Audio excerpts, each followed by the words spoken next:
How to fix buffering on Netflix. Hey everyone, welcome back to our channel. This is your solution guy Bimal. In today's video, I'll simply show you how you can actually fix if you're facing the buffering issues on Netflix app. But before we get started, as always, if you are new to our channel, do make sure to leave a like, hit the subscribe button, and without any further ado, let's get started with today's video.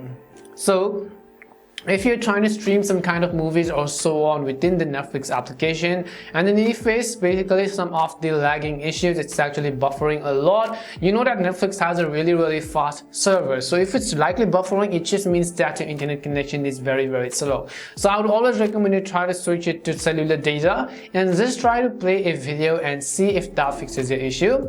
If not, then you can turn off and then turn on Wi-Fi. Try to switch to other social media apps. You can also try YouTube, because YouTube relatively also has a very fast loading server, so you can go ahead and open YouTube, trying to stream a video and then see if that fixes the issue or not. Most likely, if your net is slow, then I would always recommend you just switch your internet connection. If not, the second thing I would recommend you do is to simply restart your Android phone. So you could go ahead and simply press the volume down buttons or the power buttons together, depending upon the key combinations upon your own device, and you could go ahead and simply actually restart it. If not, we'll also run through some of the general fixes, such as we'll first of all open up our Play Store and we will simply search for Netflix, and if you see an update button there right next to Netflix, you have to simply update it to the latest version and see if that fixes the issue, because most likely this would definitely fix it.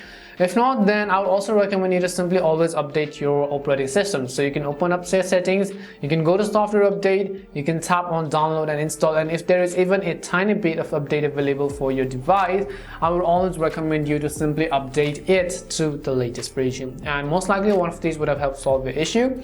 If it did help solve the issue, make sure to leave a like and subscribe to the channel. If you have any more questions, queries, or doubts, simply also make sure to leave them down below. Thank you very much for watching to the end of this tutorial, and see you soon in our next video.